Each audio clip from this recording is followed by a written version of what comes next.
Welcome back, everyone. Today, we're going deep on the power of networking for business growth. Looks like we've got a ton of material on this. So we're going way beyond just why it matters and getting into the nitty-gritty of how to make it work for you.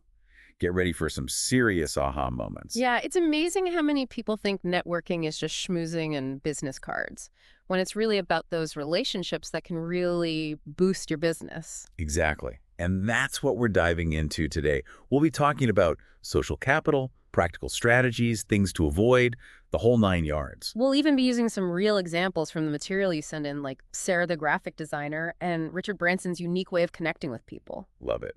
Okay, so let's start with this idea of social capital. It sounds a bit academic, but I'm sensing it's the core of why networking is so powerful. You got it. Social capital is all about the value within our relationships. It's the trust, the goodwill, the shared resources that flow through our networks. Think of it this way. If you've got strong social capital, people are more likely to vouch for you, recommend you for opportunities, even connect you with investors. So it's not just knowing a lot of people, it's about the quality of those relationships and the willingness to help each other. Exactly. And one of the best ways to build that capital is by providing value first. Instead of always asking for favors or trying to sell something, focus on helping others. Makes sense. It's about building trust and showing you're willing to contribute. Like we saw with Kevin, the IT consultant, right? Yeah. He built his business by offering free advice in online forums before ever pitching his services. Great example.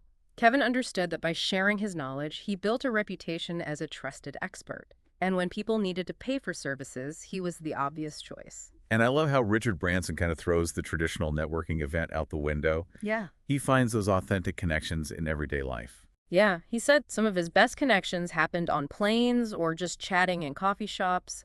It's a reminder that opportunities are everywhere if we're open to them. So ditch the stuffy events and just look for those genuine moments wherever they are. Exactly. And while we're on the topic of strategic networking, let's talk professional associations. I can see how those would be valuable. It's Mhm. like plugging into a network of people in your field that's already there. Right. And it's more than just connections. They offer targeted networking opportunities, keep you updated on industry trends, even provide credibility just by being a member. Like a one-stop shop for building your network and boosting your professional image. And for people with specialized knowledge, niche networks can be super powerful. Niche networks. What makes them so special? Imagine you're an environmental lawyer.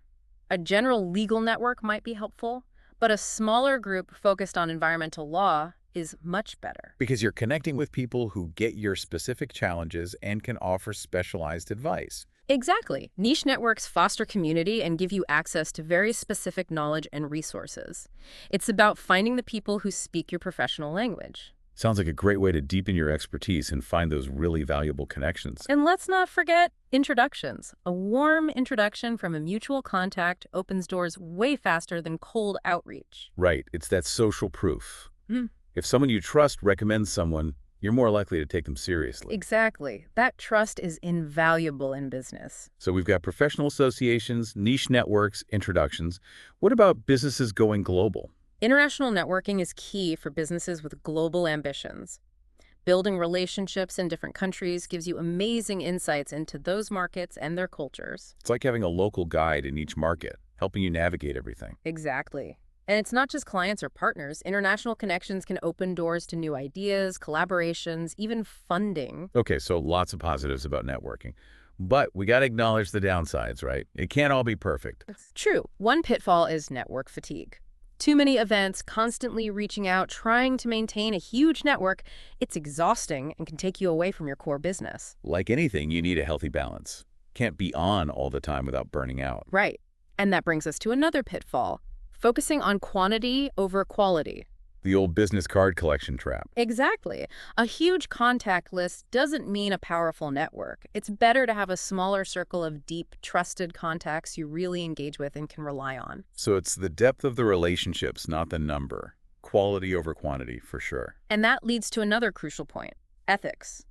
Networking is built on trust, and any manipulation or exploitation will backfire. Because relationships built on lies don't last. Exactly. Your reputation is everything. It's much easier to damage it than to build it. So approach networking with integrity and a genuine desire to build mutually beneficial relationships. Now, one last thing. Networking doesn't stop after the initial connection. The real power comes from nurturing those relationships over time. It's about staying in touch, supporting each other, sharing valuable info, looking for collaborations. Precisely. Think of it like tending a garden. You got to water those relationships, give them sunlight, nurture them if you want them to flourish. It's like a garden that can grow some pretty amazing things. Yeah. Speaking of which, let's go back to Sarah, the graphic designer. She had this passion for sustainable packaging and wanted to start her own firm.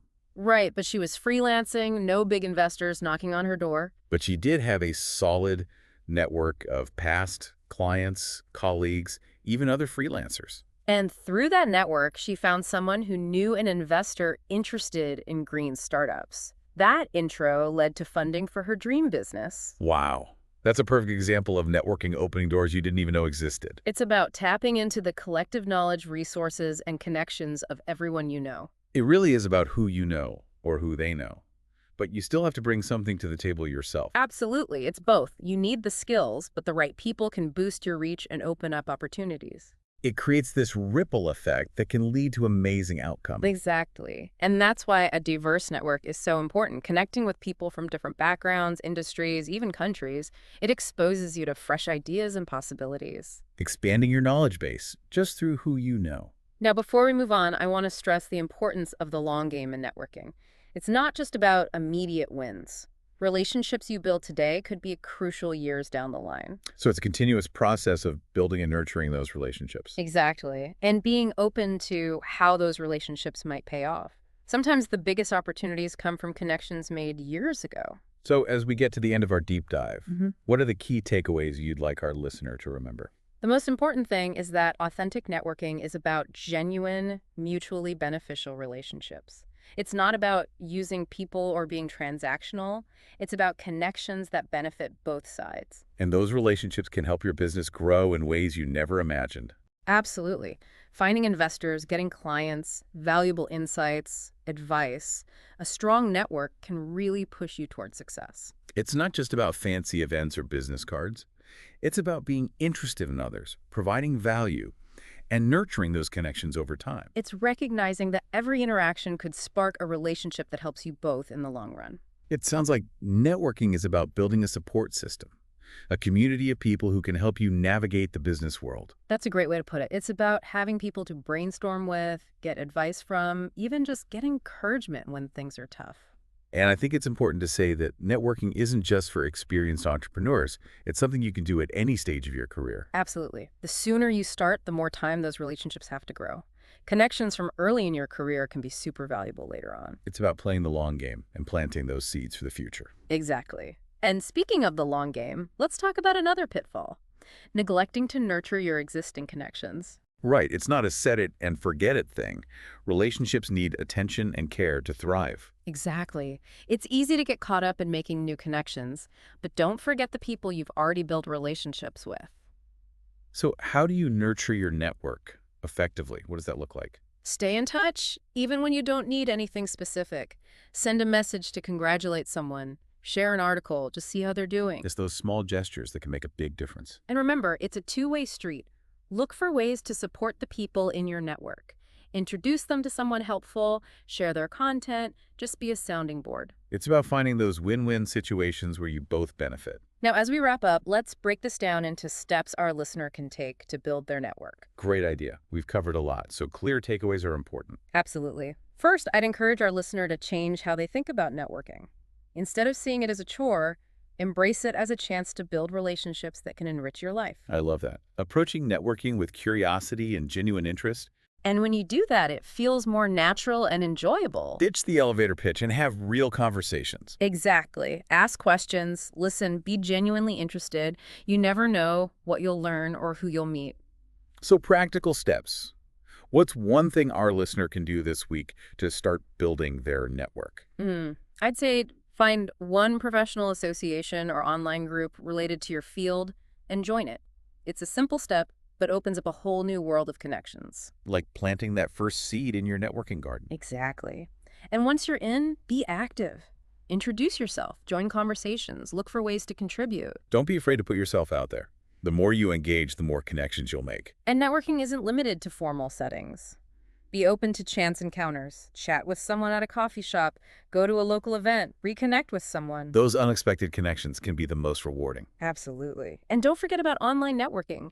Platforms like LinkedIn are great for connecting with people, sharing your expertise, and staying updated. A great way to expand your network beyond your immediate circle. Now, as you build your network, remember it's not just about collecting contacts. It's about nurturing those relationships and finding ways to help others. Because the more you give, the more you get back. It's that simple. Exactly. Be generous with your time, your knowledge, your connections. Offer help when you can, and don't be afraid to ask for it when you need it. Networking is all about supporting each other and celebrating successes. And remember, building a strong network takes time and effort. It doesn't happen overnight. But with consistency and a desire to connect, you can build relationships that will enrich your life and help your business grow. Yeah, it really does feel like having that group of people you can rely on can make all the difference. It really does. Having people to turn to for advice, to bounce ideas off of, even just to get some encouragement when you're feeling lost can be so valuable. And I think it's important to remember that building your network isn't a one-time thing. It's something you're always working on. Right. It's an ongoing process. Like a muscle, you got to keep exercising. The more you use it, the stronger it gets. So, as we wrap up this deep dive, what's one last piece of advice for our listeners who are ready to start building those powerful connections? I'd say start small. Focus on those genuine connections. Don't worry about going to every event or collecting tons of business cards.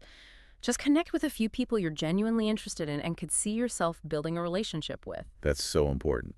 It's always quality over quantity when it comes to networking. Absolutely. And remember, it's not just about what you can get, it's about what you can give too.